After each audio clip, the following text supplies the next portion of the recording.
नमस्कार, आप देख रहे हैं जेएमडी न्यूज। मैं हूं नंदिनी लाक्षाकार। खबरों की ओर बढ़ते हैं उससे पहले नजर इस वक्त की सुर्खियों पर। कोरोना काल में पूरी सतर्कता के साथ मनाई जा रही ईद। लॉकडाउन के दौरान सोशल डिस्टेंसिंग में अदा की गई ईद की नमाज। कोरोना से निजात की हुई दुआ। देश में नहीं थम रहा कोरोना संक्रमण। 1,38,000 पहुंची मरीजों की संख्या। कोरोना पॉजिटिव पीड़ित दुनिया में भारत 10वें पायदान पर। दिल्ली एयरपोर्ट पर 82 उड़ानें रद्द होने से मची अफरा तफरी। मुसाफिर हुए परेशान, बोले नहीं मिली कोई जानकारी।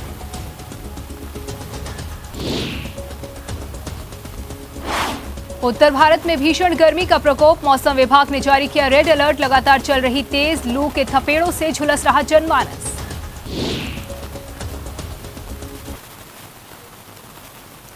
खबरों की ओर बढ़ने से पहले आपको बता दें कि देश प्रदेश और अपने जिले के आसपास की ताज़ा खबरों के लिए देखते रहिए जेएमडी न्यूज़। और अब आप जुड़ सकते हैं हमारे साथ हमारी वेबसाइट www.gmdtvindia.com और ट्विटर पर भी। और अब खबरें विस्तार से। आपको बता दें कि कानपुर के अलग अलग थाना क्षेत्रों में 2 महिला कोरोना पॉजिटिव पाई गई।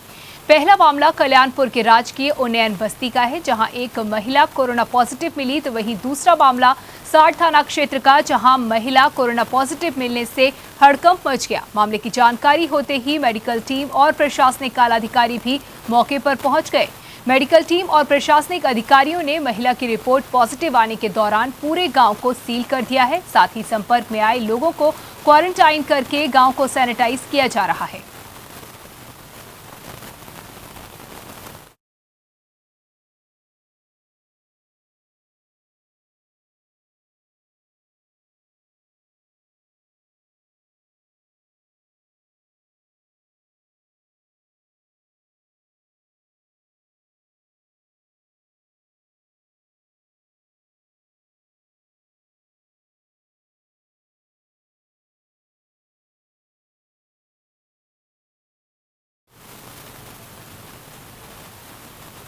झांसी जिले में जमीनी विवाद को लेकर हत्या की वारदात को अंजाम दिए जाने का मामला सामने आया है। हम आपको बता दें कि ये पूरा मामला मऊरानीपुर कोतवाली क्षेत्र के कदौरा का है, जहां एक अधेड़ युवक को उसके ही भाई और परिजनों ने जमकर मारा। घायल को गंभीर अवस्था में परिजन सामुदायिक स्वास्थ्य केंद्र लाए, जहां उपचार के दौरान उसने दम तोड़ दिया। उधर पुलिस ने मामले की तफ्तीश शुरू कर दी है और इस बारे में पुलिस अधीक्षक ग्रामीण राहुल मिठास ने बताया कि आरोपियों की जल्द गिरफ्तारी की जाएगी।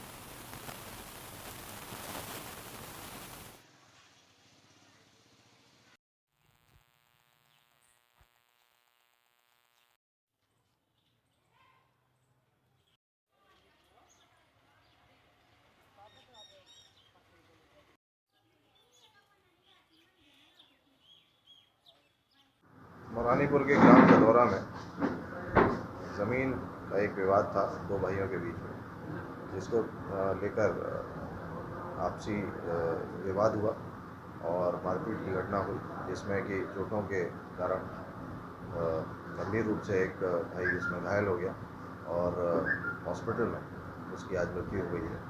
इस संबंध में एक पक्ष द्वारा तहरीर दी जा रही है और जिसके संबंध में कार्रवाई की जा रही है।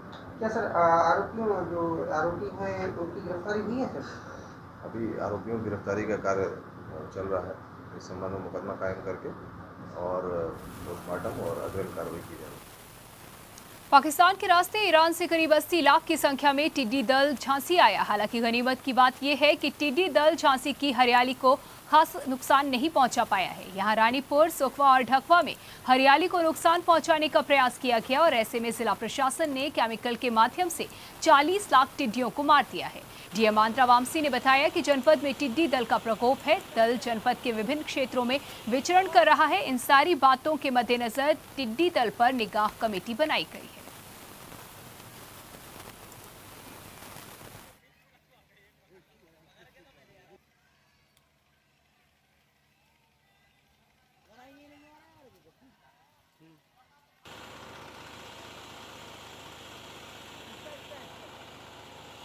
पिछले 2 दिनों में हमने इस टिड्डी दल का मूवमेंट जो हम देख रहे थे झांसी जनपद के अंदर, ये वही टिड्डी दल है या लोकस्ट स्वाम है जो ग्रेगेरियस है। लगभग 1 से लेकर 2 किलोमीटर की रेडियस पे ये टिड्डी दल है और कुल मिला के अगर इनकी संख्या भी गिन लिया जाए कम से कम 40 लाख से लेके 90 लाख तक की इनकी पॉपुलेशन है। इसमें जो हमारा टीम्स है एग्रीकल्चर डिपार्टमेंट की या प्लांट प्रोटेक्शन ऑफिसर की या प्लांट सुपरवाइजर्स की या टीएस की प्रति ब्लॉक में स्थापित है। अब ये एक तरफ से एक डिज़ास्टर ही हो गया, आपत्ति हो गया था, तो फिर सारी निगरानी समितियों को हमने कहा था कि कंट्रोल रूम में जितने जल्दी सूचित करना है उतनी जल्दी हमें सूचित करें। जो हमारे राहत की कंट्रोल रूम है उसी पे ही ये सूचना मिलना बहुत ज़रूरी है। और इसका जो मूवमेंट को हमने जो ट्रेस किया था, मूवमेंट में यही पाया था कि गर्मी हवा पे ये नहीं रह पाती है, तो जहाँ पे ठंडी लहर है उस एरिया पे जाके बसने की इनकी टेंडेंसी है। हमीरपुर में ट्रैक्टर ने बाइक सवार को टक्कर मार दी, जिससे संग्रह अमीन की दर्दनाक मौत हो गई। बाइक सवार मृतक राठ तहसील में संग्रह अमीन के पद पर तैनात था। मामला राठ कोतवाली के ग्राम अमरगांव मोड़ का है। वहीं राठ कोतवाल मनोज शुक्ला ने बताया कि शव को कब्जे में लेकर पोस्टमार्टम के लिए भेज दिया गया है और ट्रैक्टर चालक की तलाश की जा रही है।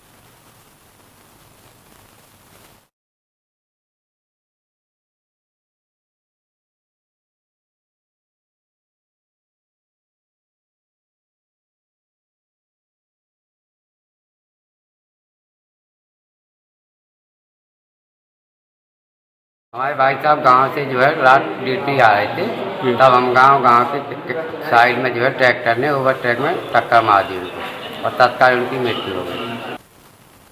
कानपुर देहात में आपसी सौहार्द और भाईचारे के साथ ईद का त्योहार मनाया जा रहा है, जहां सोशल डिस्टेंसिंग के साथ जनपद में ईद की नमाज अदा की गई। ईद को लेकर कानपुर देहात प्रशासन पहले से ही मुस्तैद रहा। जनपद में मजिस्ट्रेट और पुलिस के अधिकारी पुलिस बल के साथ खुद अगुवाई कर भ्रमण करते नजर आए और जनपद के विभिन्न स्थानों का निरीक्षण किया। इसके साथ ही पुलिस अधीक्षक अनुराग वत्स ने समस्त जनपद वासियों को ईद की बधाई दी।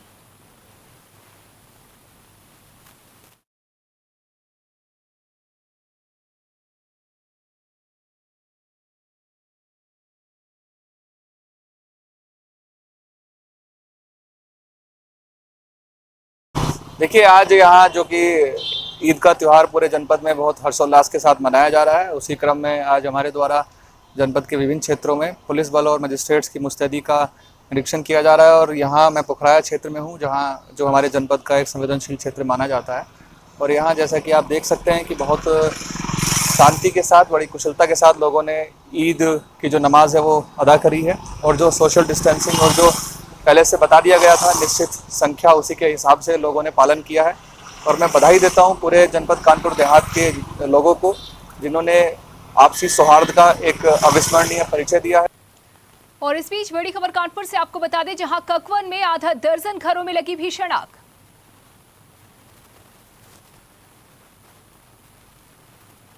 बड़ी खबर कानपुर से, ककवन में आधा दर्जन घरों में लगी भीषण आग। आग लगने से कई घर जलकर हुए खाक।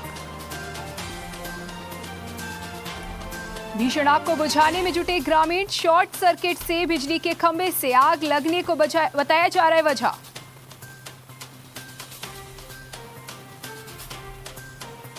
बड़ी खबर कानपुर से, कानपुर के ककवन में आधा दर्जन घरों में लगी भीषण आग।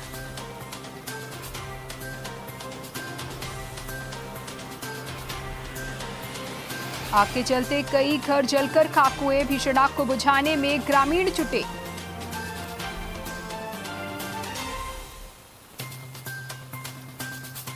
शॉर्ट सर्किट बताया जा रहा है आग लगने की वजह। बड़ी खबर आपको बता रहे कानपुर से, जहां ककवन में आधा दर्जन घरों में लगी भीषण आग।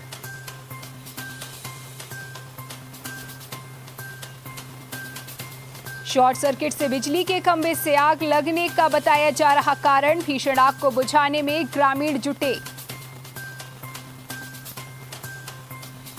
आपको बता दें कि आग लगने के चलते कई घर जलकर खाक हो गए। बड़ी खबर कानपुर से आपको बता रहे हैं, जहां कानपुर के ककवन में आधा दर्जन घरों में लगी भीषण आग।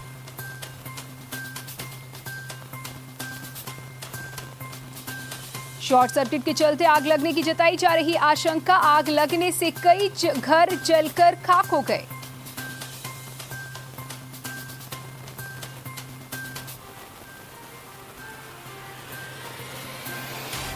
भीषण आग को बुझाने में ग्रामीण जुटे हुए हैं। शॉर्ट सर्किट बताई जा रही आग लगने की वजह।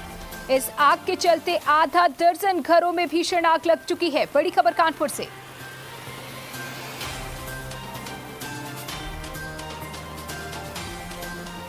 कानपुर से बड़ी खबर। कानपुर के ककवन में आधा दर्जन घरों में लगी भीषण आग। आग लगने से कई घर जलकर खाक हो गए। भीषण आग को बुझाने में ग्रामीण जुटे हुए हैं। शॉर्ट सर्किट के चलते आग लगने की जताई जा रही आशंका। बड़ी खबर कानपुर से।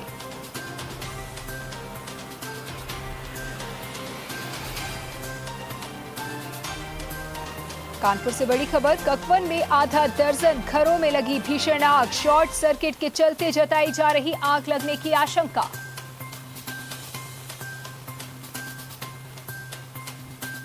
आपको बता दें कि आग लगने के चलते कई घर जलकर खाक हो गए। भीषण आग को बुझाने में ग्रामीण जुटे हुए हैं।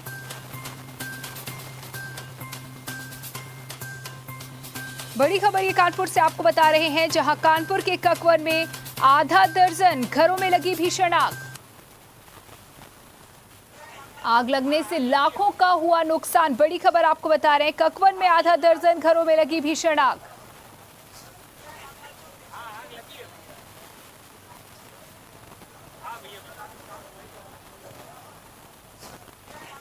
और इस आग को बुझाने में ग्रामीण जुटे हुए हैं। पूरी कोशिश की जा रही है आग को बुझाने की। आपको बता दें कि शॉर्ट सर्किट की आशंका जताई जा रही है। शॉर्ट सर्किट वजह बनी इस आग के लगने की।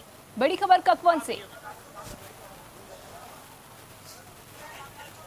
कानपुर के ककवन में आधा दर्जन घरों में लगी भीषण आग।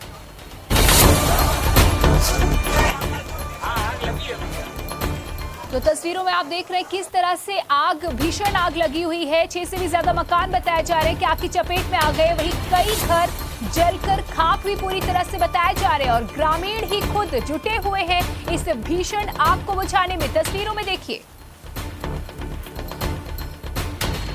और इस आग लगने की वजह शॉर्ट सर्किट बताया जा रहा है। शॉर्ट सर्किट से बिजली के खंभे से आग लगने को बताया जा रहा है वजह।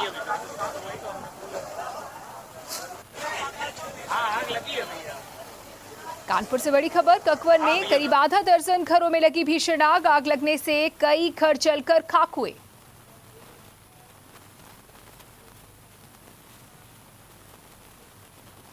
और फिलहाल रुकते हैं एक ब्रेक के लिए, जल्द लौटेंगे।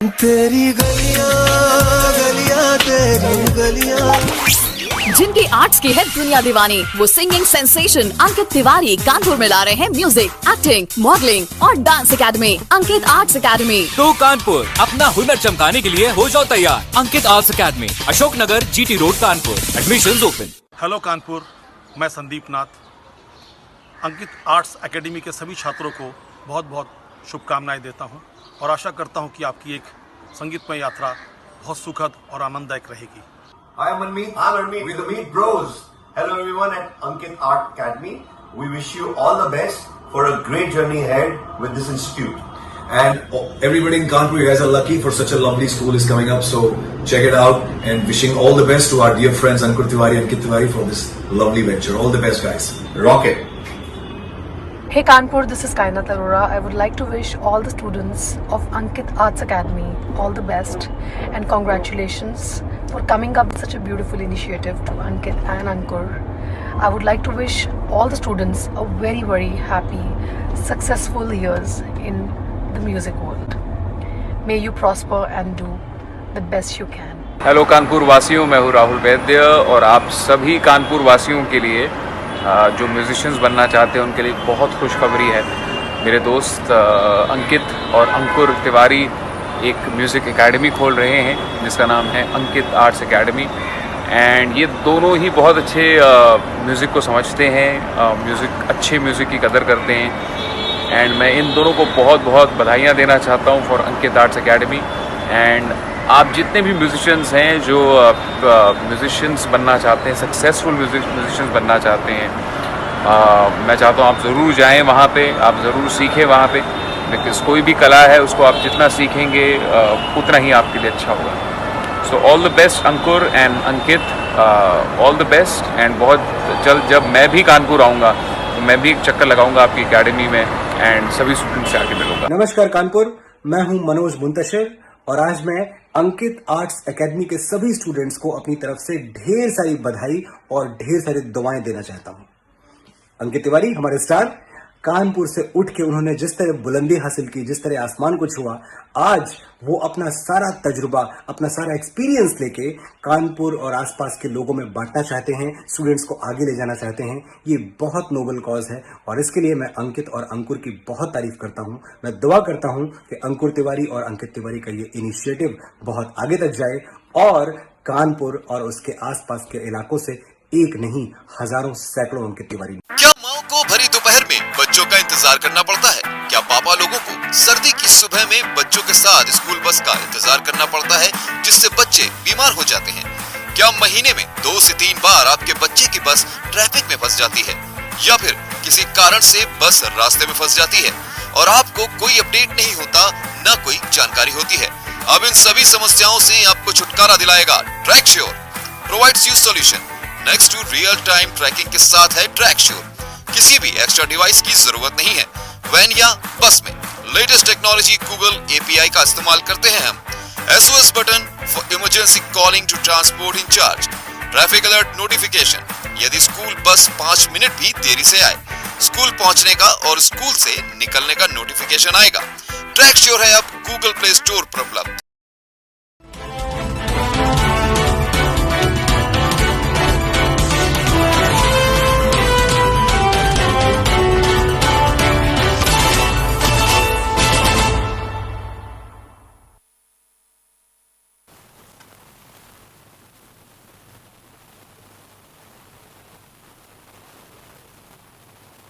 ब्रेक के बाद आपका स्वागत है। बढ़ते हैं अगली खबर की ओर। कोरोना महामारी के चलते आज कानपुर में भी घरों से नमाज अदा की गई, जहां इस मौके पर हर मोमिन ने ईद की नमाज ईदगाह व मस्जिदों से नहीं बल्कि नाफिल नमाज अपने घरों में ही पढ़ी। वहीं इस बार हाथ मिलाकर या गले लगकर ईद की मुबारकबाद भी नहीं दी गई। शहर काजी अब्दुल कुद्दूस हादी ने कहा कि ईद की नमाज घर से पढ़ी और देश व दुनिया की हिफाजत की दुआ भी की गई।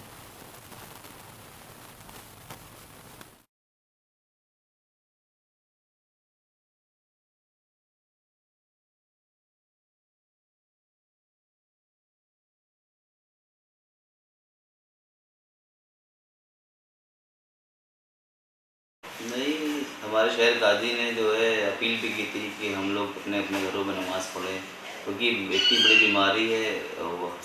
सरकार भी हम लोगों को जो है, प्रशासन भी लगा हुआ है कि किसी की बीमारी ना फैले, और जो है हम लोग अल्लाह से दुआ भी करते हैं घर में नमाज़ पढ़ के अल्लाह इस महामारी से जल्द से हम लोग को निजात मिले। पिछली मरतबे नहीं जा सके, लेकिन क्या कर सकते हैं, मजबूरी भी है कुछ, और हम लोग ने अपने शहर काजी ने बोला भी था कि आप लोग अपने अपने घरों में नमाज़ पढ़ें, जिससे कि क्या नाम की है इस बीमारी से बचा भी सकते हैं, नमाज भी हो जाए, और जो है ऊपर अल्लाह से दुआ कर सकते हैं कि जल्द नमाज हम लोग जो है इस बीमारी से निजात सबको मिले। आज ईद का दिन है और हम यहाँ खड़े हैं उस्मानपुर मस्जिद पर खड़े हुए हैं, जहाँ ईदगाह की नमाज़ होती है, ईद की नमाज़ होती है। हम आपको दिखा रहे हैं कि काफ़ी मात्रा में फौज पूरी तरह मुस्तैद खड़ी हुई है और लोग जो रोजेदार हैं, जो मुस्लिम समुदाय, वो अपने अपने घरों में नमाज़ पढ़ रहा है। आइए हम यहाँ पर इमाम हैं, उनसे हम बात करते हैं कि कैसे क्या लोगों ने कहा नमाज। क्या नाम आपका? मेरा नाम अब्दुल हफीज़ है, मैं उस्मानपुर ईदगाह मतवाली हूँ। हमारे इमाम साहब ने सिर्फ 4 और 5 आदमियों के साथ में नमाज मस्जिद में अदा कराकर, और हमने लॉकडाउन का पालन करवाकर और किसी तरीके से कोरोना की बीमारी से बचने के लिए सभी को नमाज घर में पढ़ने के लिए इजाज़त दी है, और कोई भी मस्जिद ईदगाह में आने के लिए ना आया है ना आएगा। कि किसी भी तरीके का हमारा जो हिंदुस्तान के अंदर, पूरे मुल्क के अंदर जो बीमारी फैली है, अल्लाह करे ये बीमारी बहुत दूर ख़त्म हो जाए और जल्द से जल्द सबको बहाल किया जाए। कानपुर में इस बार कोविड-19 के चलते बेहद सादगी के साथ ईद का त्योहार मनाया गया, जहां लॉकडाउन को लेकर जगह जगह पुलिस बल भी लगा हुआ नजर आया था और कई जगह रूट मार्च भी किया गया। वहीं स्वास्थ्य कर्मी भी कई जगह पुलिस के साथ तैनात रहे। हालांकि सभी ने इस बीच अपने घरों से नमाज अदा की, जिसकी तारीफ करते हुए टीआईजी अनंत देव ने मुस्लिम समाज का धन्यवाद किया और दूसरे लोगों से भी आगे आने वाले समय में इसी तरह आगे आकर मदद करने की अपील की। जितने भी हमारे मुस्लिम धर्मगुरु हैं उनसे हम लोगों ने मीटिंग करके उनको जिम्मेदारी सौंपी थी और जितनी भी हमारे मस्जिदें हैं उनके जो पेशे इमाम हैं इन सब ने कल बहुत ही जिम्मेदारी का निर्वहन करते हुए एक अपने अपने लोगों के बीच में वीडियो और ऑडियो जारी किया कि सभी लोग अपने अपने घरों में ही नमाज पढ़ें, कोई घर से बाहर ना निकले, मस्जिदों में कोई ना आए, ईदगाहों में कोई ना जाए। और उसका आप देख रहे हैं कि यहाँ पर अक्षर से पालन सबने किया है। मैं इसके लिए आप यहाँ पर ये हाजी सलीस खड़े हैं और जो पेशे इमाम खड़े हैं इन सबको मैं बहुत धन्यवाद देता हूँ। देखिए, त्योहार स्वस्थ व्यक्ति बनाया करते हैं। आज हमारा पूरा समाज बीमारी से लड़ रहा है, तो इसमें त्योहार कहाँ से मनाया जा सकता है। इस वक्त तो हमें अपनी सेहत आगे कोई चीज़ नहीं दिख रही है। लिहाजा मुसलमान अपने घरों में रहकर त्योहार ही नहीं, इसके बाद भी कोरोना से जिस तरह से हमारे प्रधानमंत्री, मुख्यमंत्री और हमारे जिलों के अधिकारी, हमारे डॉक्टर्स, हमारे पुलिस विभाग के लोग जिस तरह से समाज को डायरेक्शन दे रहे हैं उसके अनुसार उन्हें पालन करते हुए इसको हराना होगा। यही हमारी अपील है, यही सच्चा त्योहार होगा। और इस बीच बड़ी खबर हमीरपुर से।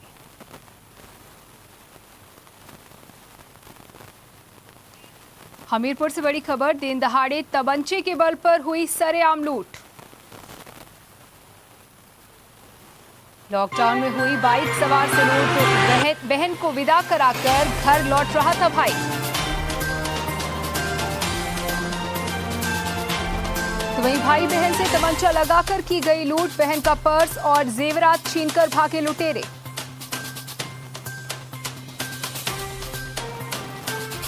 मुस्करा इलाके के बनवा गांव रोड का मामला, बड़ी खबर हमीरपुर से, जहां दिन दहाड़े तमंचे के बल पर की गई सरेआम लूट।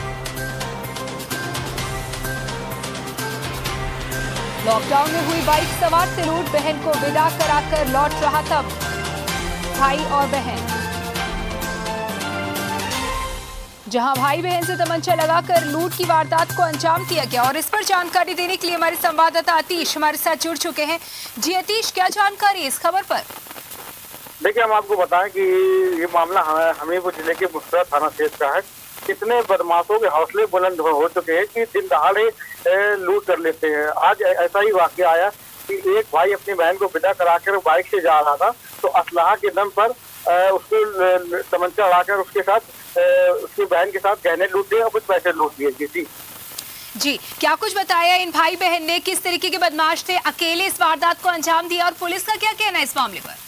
देखिए, जिस तरीके से वारदात हुई है उस समय जो लुटेरे थे वो 2 लोग थे और मुंह तरीके से पूरी तरीके से वो ढके हुए थे। मौके पे उन्होंने पुलिस को फोन किया तो पीआरवी पहुंची है, उसको उनके तहरीर पर आधार पर अज्ञात के खिलाफ मुकदमा दर्ज कर लिया गया है और पुलिस जांच पड़ताल कर रही है। जी, करीब कितने की लूट का अंदाजा, कितने की लूट की गई है? तो जिस तरीके से बताया जा रहा है, उसके भाई और बहनों का दोनों का कहना है कि उनके जो जेब में पैसे पड़े थे वो पैसे लूट लिए गए, कुछ गहने लूट लिए गए। तो अनुमान लगाया है 10 से 20 हजार रुपए की लूट बताई जा रही है। शुक्रिया जानकारी के लिए। बड़ी खबर आपको हमीरपुर से बता रहे हैं, जहां दिन दहाड़े तमंचे के बल पर सरेआम लूट की गई। लॉकडाउन में बाइक सवार से ये लूट की गई। आपको बता दें कि बहन को विदा कराकर लौट रहा था भाई और बहन, जहां भाई बहन से तमंचा लगाकर लूट की वारदात को अंजाम दिया गया। मुस्करा इलाके के बंडवा गांव रोड का मामला।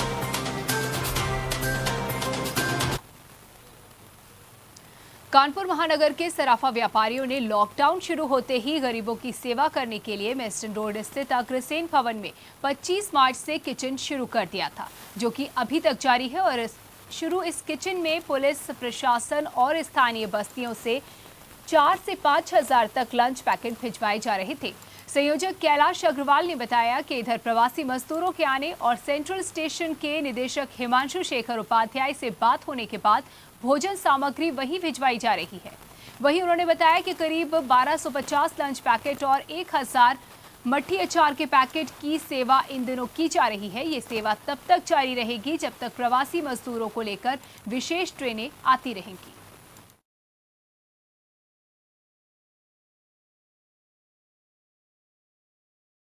चल रही है जाकर के 25 मार्च से चल रही है, लगभग 25 मार्च से चल रही है। 8-2 महीने हो गए और 31 मई तक ये चलेगी, अनवरत चलेगी। पहले तो हम ये कानपुर शहर में सब जो गरीब तबका, मध्यम तबका, जिनको कोई खाने की प्रॉब्लम्स थी, और उसमें पुलिस स्टेशनों में, पुलिस थानों में, कोतवाली में, इन सब जगह पे हम लोग अपना का यहाँ पे जो रसोई चल रही, कम्युनिटी किचन चल रहा है, उसमें हम लोग उन लोग को भेजा थे खाना। और इस बीच बड़ी खबर बांदा से।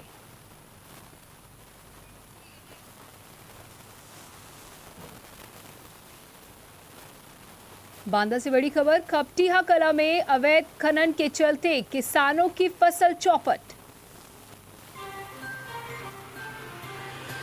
जांच करने पहुंचे अधिकारियों ने नहीं की कोई कार्रवाई।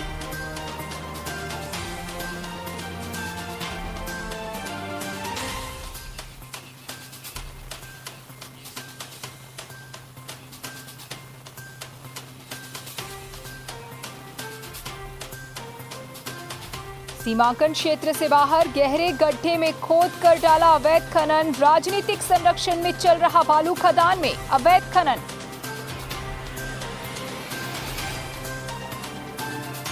और इस पर जानकारी देने के लिए बांदा से हमारे संवाददाता अनंत हमारे साथ जुड़ चुके हैं। अनंत, क्या अपडेट है इस खबर पर आपके पास? देखिए, बांदा में जारी अवैध खनन में खपटिया कला में जो 5 खंड बने हुए हैं उनमें ये खनन कराया गया है खनन माफियाओं द्वारा, और इसको पूरी तरीके से इस तरीके से अवैध ढंग से कराया है कि किसानों की जो फसल वहां पर थी वो भी नष्ट हो गई, और इन्होंने अपने सीमांकन क्षेत्र से आगे निकल के खनन कराया और गहरे गहरे गड्ढे किए हैं। करीब 50-50, 60-60 फीट गहरे गड्ढे हैं, और उस पर अभी खनिज अधिकारी करीब 1 हफ्ता पहले राजस्व अधिकारियों के साथ मौके पर पहुंचे थे। वहां पर उन्होंने कार्रवाई का आश्वासन दे दिया था, इस बात को स्वीकारा था कि ये अवैध खनन है, इस पर तो कार्रवाई होगी। पर अभी 1 हफ्ता बीत जाने के बाद भी कोई कार्रवाई नहीं हुई और अवैध खनन पूरी तरीके से जारी है। जी, जैसा कि अधिकारियों ने जांच भी की, पहुंचे भी है और इस बात को माना, क्या वजह है कि अभी तक कार्रवाई नहीं हुई? क्या सफाई थी?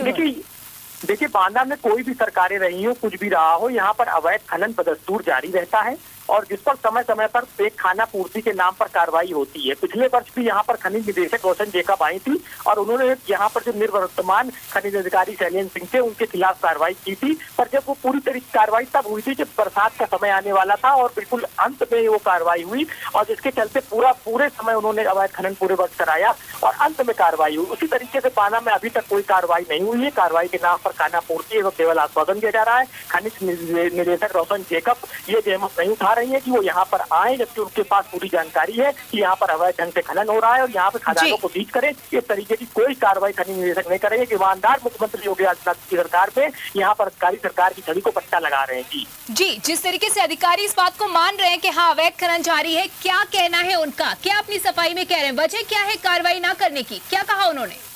देखिए, ये पूरा एक अफसरों का, सफेद पोशों का एक नेक्सस है खनन माफियाओं के साथ, जो कि बड़े पैमाने पर इसमें कोरोना काल में भी ये लोग नहीं थम रहे हैं, और ये गरीब मजदूर, लाचार लोग यहाँ पीड़ित हैं, लॉकडाउन है, लोग अपने अन्न जल को तरस रहे हैं, लेकिन यहाँ पर खनन माफियाओं, अफसरों और सफेद पोशों के जाल ने कोरोना काल में भी इनकी तिजोरियों में मोटी रकम भरने का काम कर रहे हैं, और जिस पर सब मूक दर्शक बने और मौन होकर देख रहे हैं। जी, शुक्रिया जानकारी के लिए। बड़ी खबर आपको बता रहे बांदा से, जहां खपटिया कला में अवैध खनन के चलते किसानों की फसल चौपट हो गई है। जांच करने पहुंचे अधिकारियों ने कोई कार्रवाई नहीं की। बता दें कि सीमांकन क्षेत्र के बाहर भी गड्ढे करके, गहरे गड्ढे करके खोद करके अवैध खनन किया जा रहा है। राजनीतिक संरक्षण में चल रहा बालू खदान में यह अवैध खनन।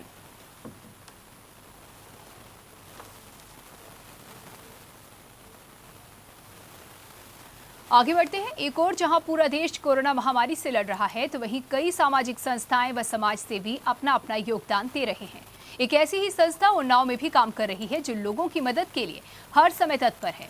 टिसेन हेल्थ केयर के चेयरमैन प्रतिनिधि शशिराज भारती व उनकी टीम ने कोरोना काल में प्रवासी श्रमिकों की सहायता के लिए मैदान में आकर राहत सामग्री और खाद्यान्न बांटा।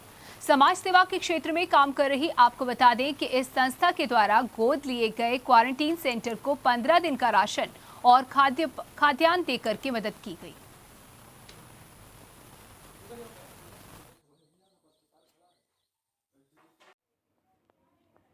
श्री पत्तनलाल जी के द्वारा जो ये पुण्य काम किया जा रहा है नवयुग चेतना संस्थान के द्वारा, तो इससे हम लोग को भी एक प्रेरणा मिलती है कि हम लोग भी आगे बढ़ चढ़ करके जो गरीब श्रमिक बाहर प्रवासी आ रहे हैं उनकी मदद की जाए। तो यही हम लोग बैठ करके एक दिन चर्चा किए कि चलिए इनके लिए कुछ ना कुछ किया जाए। तो हम लोग सब लोग मिल करके ये व्यवस्था कराई गई है। इसके लिए मैं श्री पुत्रलाल जी का बहुत धन्यवाद करता हूँ कि उन्होंने ये पुण्य का काम करने के लिए अपने साथ उनको अपना भागीदार बनाया। और इसी के साथ इस बुलेटिन में इतना ही। आगे की तमाम खबरों के लिए बने रहिए JMD न्यूज़ के साथ। नमस्कार।